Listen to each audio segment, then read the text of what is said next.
So, ముందుగా మీ నేపథ్యం చెప్పండి సార్. అంటే ఎందుకు నాటక రంగంలోకి ఎలా వచ్చారు అసల? దానికి ఆకర్షితులు ఎలా అయ్యారు? సార్ బేసిక్‌గా నాది రాయలసీమ, హ్మ్. కర్నూలు జిల్లా నంద్యాల. హ్మ్. నేను నంద్యాలలో మున్సిపల్ హై స్కూల్‌లో 6వ తరగతి చదువుతున్నప్పుడు ఒక క్లాస్‌కు నోటీస్ పంపించారు హెడ్ మాస్టర్ గారు. హ్మ్. స్కూల్ స్కూల్ వార్షికోత్సవంలో నిర్వహించే సాంస్కృతిక పోటీలలో ఎవరైనా పాల్గొనే వాళ్ళు ఉంటే హ్మ్.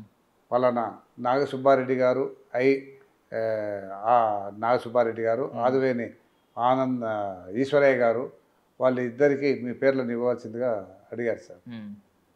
సరే ఏంటి బాబు నా సాంస్కృతిక కార్యక్రమాలంట, ఏమిటి బాబా పోయి మనం కూడా ఇద్దాందా అని చెప్పేసి ఆ ఉత్సాహంతో పోయి హ్మ్. ఇవ్వడం జరిగింది. హ్మ్.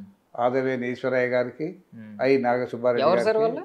వాళ్ళు టీచర్లు sir. Okay. Okay. Municipal high school Nandyal ఇంటి మున్సిపల్ హై ఇంటి స్కూల్‌లో పేర్లతో టీచర్లు. సహా గుర్తుపెట్టుకున్నారు కదా అవును మీరు. సార్. అవును సార్. అయితే వెళ్ళి ఇవ్వడం జరిగింది. సరే అని చెప్పేసి వాళ్ళు ఏం చేశారంటే ఒక శ్రీకృష్ణ రాయబారం ఏకాంకికను హ్మ్.